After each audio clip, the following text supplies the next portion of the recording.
Thank you, Devin. There are so many different places to experience the arts here in the Northwoods. And today we're joined by Colette Sergel, the president of the Three Lakes Center for the Arts. So thank you so much for joining us today, braving the snow, getting in here. Yeah, it just took twice as long as it normally does, but we made it. You were lucky. You were behind a plow, you said. Yeah, which was nice. Pure luck. Yeah. So first off, why don't you tell us a bit about the history of the Three Lakes Center for the Arts? The Three Lakes Center for the Arts is housed in a 1948 Quonset hut that was obtained by the Seabees after World War II, moved to a significant corner in Three Lakes, and it's in the downtown section, and it was converted into a movie theater.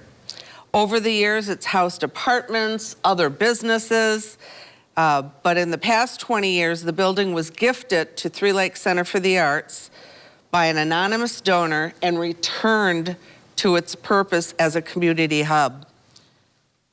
Nice. And then how did you kind of renovate the building to get it to be what it is today? We had a lot of work on the building in the last decade.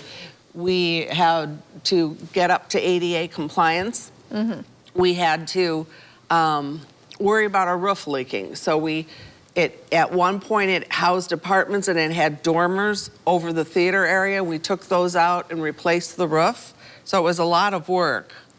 And what kind of events do you put on at the center?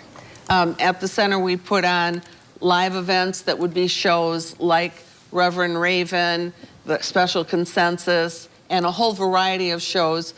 For the majority of our shows, we want to have original art mm-hmm. and music. So when we have people come, we ask that they play a few of their own songs if they can. Yeah. Then we are a movie theater also. So we show movies over the weekend when we don't have a live event. So you're just kind of all in one. You got like everything going on there. Well, and then the front we remodeled into a gallery. So we have an art gallery that has pottery, jewelry, and obviously artwork. And then it probably takes a lot of money not only to have redone that whole building, but to put on these both live and like movie events. So how do you receive your funding for the center? Most of our funding comes from our patrons. And we have gotten grants now and again.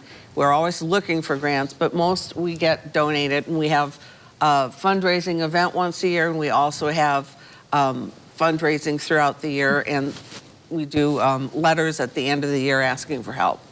Yeah. And I can imagine putting on those live events, those movie events, and just all this, and keeping this center as amazing as it is, requires a lot of volunteers. So what's the kind of work that they do to keep this operation up and running? Well, the very first thing the volunteers did was help us return the seating to the theater and redo the entire inside of the theater and make it look like a theater again.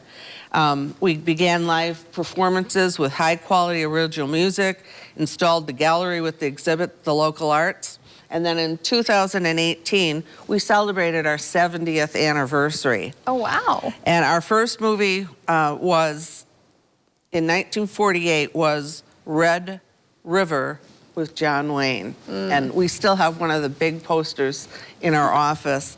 But our volunteers do multiple things.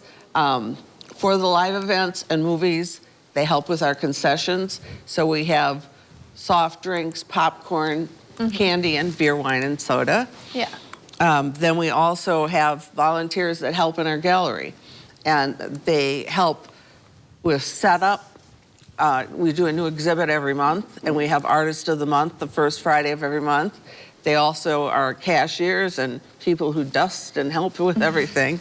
And then we have volunteers that help run the movies. So we have quite a variety, but it's a great job to do, and a lot of people really love it. Yeah, and then I know you guys have a survey going on right now to kind of see what people want, because you're very community-oriented. So can you just tell us a bit about that survey? Sure.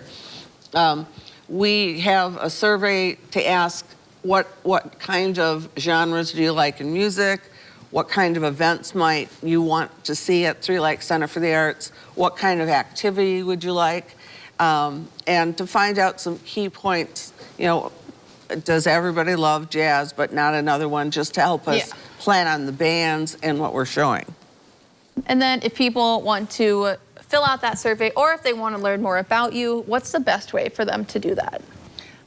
Best way is to go to tlcfa.org and take a look at our Facebook page, or give a call to the center, or they can give me a call.